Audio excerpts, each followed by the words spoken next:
안녕하십니까. 카툰경영연구소의 최영규입니다. 생각의 도구 두 번째 시간, 질문을 제대로 활용하자라는 시간입니다. 제가 탈북한 10살 소녀를 데리고 교회를 다닌 적이 있었습니다. 한 3개월 동안 그 소녀를 데리고 다녔는데 어느 날 제가 차 안에서 소녀에게 물었습니다. 너 어저께 뭐 했니? 그러자 그 소녀가 이렇게 얘기했어요. 백설공주 읽었어요. 그래서 제가 그냥 순수한 마음에서 이렇게 물었습니다. 너 백설공주 읽으니까 백설공주 되고 싶지? 라고 물었습니다. 그랬더니 이 아이가 저에게 이렇게 얘기했어요. 제 눈을 빠르게 쳐다보면서 북한말로 백설공주 돼서 뭐 하려고요? 라고 물어보는 겁니다. 제가 원했던 정답이 아니었지요. 우리가 정말 원하는 정답을 얻기 위해서는 질문을 제대로 해야 됩니다. 인생에서도 마찬가지지요. 성공하고 싶고 부자가 되고 싶은데 어떤 목적이나 결과물 없이 그냥 바라고 있을 때, 그럴 때는 제대로 된 정답을 얻지 못한다는 것입니다. 백설공주 이야기가 나왔으니까 동화 이야기를 하나 더 하겠습니다. 그 백설공주를 보면서 저는 이렇게 생각했습니다. 왕비는 백설공주보다 훨씬 더 예뻤다라는 사실입니다. 수긍이 안 되시겠죠? 그런데 이렇게 한번 생각해 보겠습니다. 왕비는 한 50살 정도 됐고요. 백설공주는 한 20살 정도 됐습니다. 그렇다면 여러분 생각해 보세요. 50살 된 여자가 아무리 예뻐도 20살 된 여자보다 예쁠 수가 없다라는 사실입니다. 그걸 거꾸로 한번 바꿔볼까요? 20살 왕비와 50살 백설공주, 과연 누가 더 예쁠 것 같습니까? 50살 된 백설공주가 아름답거나 기품이 넘칠 수는 있지만 예쁘기는 왕비가 더 예쁠 것 같습니다. 그렇다면 왕비는 원하는 답을 얻고 싶다면 제대로 된 질문을 했어야 됩니다. 왕비는 거울에게 어떻게 물어봅니까? 거울아 거울아, 이 세상에서 누가 제일 예쁘니? 라고 물어봅니다. 그런데 정말 원하는 답을 듣고 싶다면 왕비는 이렇게 질문해야 됩니다. 거울아 거울아, 50살 된 여자 중에서 누가 제일 예쁘니? 그리고 내년이 되면 이렇게 물어야 되지요. 거울아 거울아, 51살 된 여자 중에서는 누가 제일 예쁘니? 만약 그렇게 물었다면 그 왕비는 평생도록 행복하게 살 수 있었을 텐데 질문을 잘못했다라는 것이지요. 최근에 인터넷에 떠도는 글 중에서 제가 본 글 중에 이런 글이 있었습니다. 가진 여자, 배운 여자, 예쁜 여자 다 합쳐도 젊은 여자 못 이긴다. 그런데 어떻게 50살 된 왕비가 20살 된 백설공주보다 더 예쁠 수가 있겠습니까? 통영에 제가 놀러 간 적이 있었습니다. 케이블카를 타고 산 정상을 올라가는데 그 케이블카 안에 부산에서 온 대학생, 여학생 2명이 같이 탔습니다. 그래서 제가 그 여학생들에게 물었습니다. 몇 학년이니라고 물었더니 3학년이라고 얘기합니다. 그래서 이렇게 얘기했습니다. 그럼 남자친구하고 같이 오지 왜 둘이만 왔어? 라고 물었습니다. 그랬더니 여학생들이 얘기합니다. 저희 남자친구 없는데요. 그 얘기를 듣고 제가 다시 물었습니다. 그럼 미팅하면 되잖아 라고 얘기했습니다.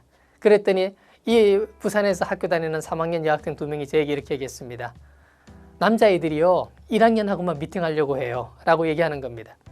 그 얘기를 듣고 제가 이렇게 했습니다. 그렇다면 너희들은 4학년 복학생하고 미팅해라 라고 얘기했습니다.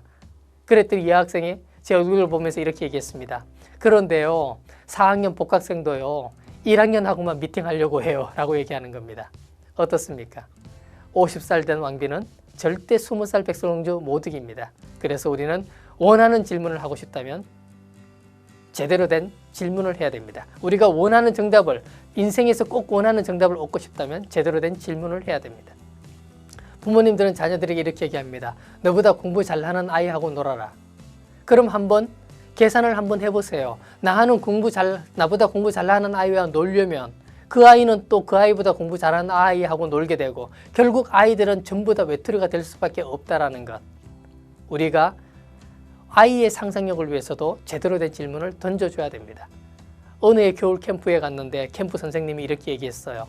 한 아이가 장래 꿈이 뭐냐고 했더니 저는 좋은 아빠가 되는 게 꿈이에요 라고 얘기했더니 그 캠프 선생님이 이렇게 얘기했습니다. 좋은 아빠, 그건 꿈이 아니야. 네가 원하는 꿈을 갖고 싶다면 다른 걸 얘기해봐. 그래서 겁이 실린 그 아이가 선생님이 되겠다, 의사가 되겠다라고 다시 얘기했습니다. 그런데 제가 옆에서 지켜봤을 때 그 모습이 참 안타까웠습니다. 왜냐? 선생님, 의사가 되는 것도 중요하지만 좋은 아빠가 되는 것은 그것보다 더 중요하기 때문입니다. 인생의 어떤 것에서 어떤 질문을 할지 굉장히 중요한 것이죠. 우리 교육 현실에서 교사들은 가르치는 방법만 이해하고 학생들은 배우는 방법만 받아들이면 앞으로 세상은 어떻게 될까요? 아마 많은 학생이 공부와 실제 생활하는 것에 별개로 둘 것입니다. 사람은 누구나 생각합니다. 그러나 모두가 똑같이 잘 생각하는 것은 아닌 것이죠. 무엇을 생각하는가에 따라서 어떻게 생각하는가로 옮겨갈 수 있도록 우리는 학생들을 가르쳐야 됩니다. 안다라는 것과 이해한다는 것을 절대 분리시키면 안 됩니다. 안과 이해를 같이 해서 그것을 생활 속에 활용할 수 있도록 만들어주는 것, 그렇게 하기 위해서는 우리는 제대로 된 질문을 인식할 수 있도록 시켜야 됩니다. 이해하지 못한다는 것은 곧 그것을 실제로 어떻게 응용할지 모른다라는 것을 말하는 것입니다.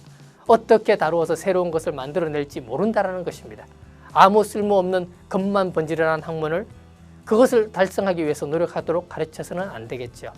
회사에서도 마찬가지입니다. 회의를 할 때 스스로 한번 그 회의에 들어가기 전에 질문해 봐야 됩니다.